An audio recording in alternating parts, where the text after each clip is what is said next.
What is going on, guys? It is the Nola Hub back with another video, and today I ran two mock draft simulators and I put it on automatic, so they basically simulated the entire draft and will react to the picks they made. I used the Draft Network and Pro Football Focus as mock draft. Now, one thing I want to say before this, I would love to put the picks on the screen and have it simulate through with you guys, but unfortunately my OBS is broken and doesn't let you interact with browsers. It's really messed up, and I don't feel comfortable investing in an editing software because, remember, I do this for fun, not profit. I don't make any money from this. And so I don't really want to pay $20 a month, which would equal, I don't even know. I'm terrible at math. $200-something a fucking year. Just not something I'm comfortable with doing right now. Anyway, I'll go over the picks. I have the stats pulled up. I'll give you some little bios. I won't go over everything. And for the 7th round picks, no disrespect to them, but I don't want this video to be 20 minutes. So I'm just going to kind of talk about their position. I'm not really going to talk about them specifically. Anyway, we will start off with it's PFN. It's Pro Football Network's mock draft simulator. But in the first round with the 28th pick, they had us take Kadarius Toney out of Florida. Kadarius is, I don't know. I was back and forth with this pick for a while. But then I started looking at how he played towards the end of the season and against some of the better teams. And I was starting to grow very, very impressed. 6 foot, 193. I want him to bulk up to 200. It just makes sense. But what really impressed me about Kadarius is his game against Alabama. I believe this was the championship game, the SEC championship game. I don't watch college football. I just scout for the Saints. Well, not for you. You know what I'm saying? Okay. Anyway, he had 8 receptions, 153 yards, almost averaging 20 yards at reception, 1 TD, and I looked at that and I was like, is this a rare occurrence for him? No. Before that game against LSU, 9 catches, 182 yards, 20 yards per reception, and a TD. And I was like, oh, wow. Then I checked his Tennessee game. 8 receptions, 108 yards, 13.5 yards per catch, 23-yard pass, and a TD. He started out the season just as an average receiver, 5 catches, 59, 6 catches, 86, 7 catches, 92, and these are good stats. But then he took it to a whole new level his last 3 games, and these are against good teams: Alabama, LSU, Tennessee. He finished the season with 70 catches, 984 yards, and 10 TDs, and has been going off at pro days, and has really improved his stock. I like Kadarius Toney, and I wouldn't be mad at the pick. However, a wide receiver first round, I'm a little iffy on that. Maybe if we had another first, I'd be like, yeah, go for it. But I don't hate our receiving core. It's not bad. Traquan Smith is average. Marquez Callaway is not bad. Deontay is not bad. Callaway and Deontay both have upside. They just need playing time. But it's have you seen our cornerback depth? We have Marshawn Lattimore, and that is the only good corner on this roster. Have you seen our linebackers besides Demario Davis and Zach Bond? It's bad. And while Kadarius is a fantastic player, I think we need to address corner and linebacker first. But if we do draft Kadarius in the first round, I will not be mad because he is a fantastic player with a ton of upside. Next up, Pro Football Network had us draft Jevon Holland out of Oregon. I remember seeing this pick, and I was like, okay, I've never heard of this guy, so I did some research. And Jevon Holland isn't a bad player. He's got great ball skills. You can get in there. But definitely not what we need. We don't need a safety. Now, I understand what the simulator's probably thinking. One, it either doesn't have it updated that we franchise tag Marcus Williams, or 2, they're giving us a safety because they think Williams will leave next year. Until I have a piece of evidence that says that Marcus Williams is going to leave us, I don't want to draft a safety that high. Do I want to draft a safety? Yes. Malcolm Jenkins is getting older. Marcus Williams could leave. Chauncey is good, but we've never actually seen him be a full-time safety. I'm not comfortable doing with the second round, though. Again, way bigger needs at corner and linebacker, and even receiver at this point. If we hadn't drafted one in the first round, it makes absolutely no sense to take a safety. And while Javon is a pretty good player, I've watched him film, all that jazz, it doesn't make sense. I don't even know if he's worth pick 60, to be completely honest with you. I think about pick 65, pick 70 is mainly his range, but it wasn't the pick for me. I was not happy seeing that. Next up is Robert Rochell with pick 98, and I had never heard of this guy, and he was pretty interesting, actually. I believe, am I right? No, I was wrong. Okay, that's a different player. But he went to a very small school called Central Arkansas, I believe. No, Teron Armstead went to Arkansas State, I believe. No, that's Demario Davis. Where did Teron go? Teron went somewhere. Arkansas Pine Bluff? I don't know. He went to some Arkansas school. Anyway, Rochell started 23 games, had 77 career tackles, 10 picks, 28 pass breakups, and was named first-team All-American for the AFCS, which is something small, or one of the smaller conferences. And he had a pretty good pro day. He is not... Am I getting... No, okay, he's not... Okay, I'm sorry, I keep getting confused with this different corner in the other draft. Robert actually has a lot of upside, and in the third round, I think this is a steal of a pick. He possesses good ball skills. I know I'm saying that a lot, but he really does. He had 10 picks in like 20-something games. That's impeccable. Now, the two downsides are, I don't think he's ready to transition from small school to the NFL. That's my concern. Number two is, if Lattimore walks next year, he's our corner one. And definitely not ready for that. And while Rochell isn't a bad player, I feel we need someone more proven. I like Rochell. If we take him in the third round, I'm not mad at that. But there has to be a corner taken above him. And I've talked to people in the Discord, make sure to join, about taking two corners. Now, if we took Rochell in the third and maybe Greg Newsome in the second, that would be kind of deadly.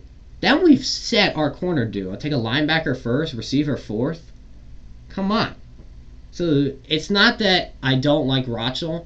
It's that I don't like him being the only corner drafted he's not as proven. Also, it scares me a lot of times with these small school players because you're going from playing barely 7th round picks to fucking the best of the best. So the next person I had us take is Ellerson Smith. I'm going to be honest. I totally dropped the ball on this. I'm already started recording, so I'm not going to stop this. I forgot to research this dude. And he is an edge rusher. I'll tell you what I think. Oh my god, I feel so embarrassed. Anyway, I'm sorry. I'm like 3 picks in. I've been researching for like 3 hours. I don't feel like restarting the recording. Hate me if you want. Anyway, I like the idea of taking an edge rusher. We have so many question marks at edge rusher that I don't think Saints fans realize. Marcus Davenport is there, and he's a huge question mark because we don't know if he's going to break out, and he's also on his contract year. So will we pay him? Will he actually be good? There's a lot of question marks there. Cam Jordan is getting older. How long will he be able to play for? We need to take a young edge to develop under Cam or even start next year if Davenport leaves. So while I don't know a lot about this player, Ellerson Smith, I like the idea of taking an edge rusher. Now, the next pick they have is taking Keith Taylor at Washington, another corner. And this is what I was talking about earlier. Taking 2 corners to just completely have our corner depth stacked. And I like the idea of this. I think P.J. Williams is terrible and should be a corner 4 at best. So I'm in favor, if it happens, taking 2 corners in the draft. And for the 7th round picks, I'm not going to go too in depth with them just because I don't have time to. and I didn't have the time to research, but I'll tell you like what I did for Ellerson. At pick 218, they have us taking a guy named Simi Fico, out of Stanford, wide receiver. I like this. Actually, no, I don't, because we took Kadarius Toney. So I don't like this at all. We need to take a linebacker. There is no linebacker this mock draft had us taking. In this entire thing, they have us taking 2 defensive tackles back-to-back after this. Do they know our linebacking core situation? We already took a receiver. We have receivers. We don't need 2. This is stupid. Next, they have us taking Mustafa Johnson, a defensive tackle out of Colorado. I actually did a little bit of research into him, and he's not a bad player, but yeah, actually, no, I'm okay with him, because there's a lot of question marks at defensive tackle with Shai Tuttle, and I think giving him someone to give him a bang for the buck on the job, or fight for the job, is a good idea. But then they have us taking another defensive tackle, Chris Tonga. That doesn't make sense, okay? I don't know. That's just me. Wow, we're already at 11 minutes. Anyway, we are on to the next mock draft, and I saw the first round for this one, and I'm about to go off. Some of you know this, a lot of you don't, but I do scouting for a company, and I specialize in edge rushers, and I've done my top 10 list, so I've studied this player. But with pick 28, the Draft Network has us taking Jayson Oweh, and I think he is one of the most overrated players in this year's draft. I'm not kidding. The dude has put up like 0 production, and people are just banking. He's like... No, but DK Metcalf actually had some stats to back it up. People are banking off seeing his physical attributes to coach him up, and it'll somehow work, even though it really never was terrific in college. And for him to be a first-round pick is absolutely just ridiculous. In 7 games this year, he didn't record a single sack. Okay, the tackles for loss wasn't bad, almost recording a tackle per loss per game. The most he's had in a season was 5 sacks. He does force fumbles a little bit. He didn't force one this year. It's just not it. He's not that good. It's purely based off of people looking at his athleticism and like size and being like, oh my god, he's 6'5", 252. That's clearly what it is. And you know me. If you guys know me, I like proven players instead of question mark players. I hate this pick. This is stupid. We need corner, linebacker, and even receiver more than an edge right now. I'd say it's like tied for me. This is a stupid pick, and this is off to a terrible start. I don't like this pick at all. That's just stupid. Next up, they have us taking Aaron Robinson with the 60th pick, corner out of UCF, and he is an interesting one. I'm going to read you Pro Football Network's little like analysis on it from Tony Pauline, because I think he does a really good job of like explaining it. And this is a guy who's been climbing the ranks recently. Anyway, I'm gonna read this. Alabama transfer who was the starting nickelback for Central Florida. Well-built corner, effective facing in the action, flips his hips transitioning with opponents, effectively covers receivers on crossing patterns, and displays a good burst to the ball. Physical and engages receivers at the line of scrimmage, fires upfield defending the run. Strong for his size, defeats block, and works to make plays on the ball handler. Effective reading and diagnosing the action. Negatives: possesses average play speed, hesitates to react to receivers, moves off the line, and is usually half step behind the opponent's average instincts.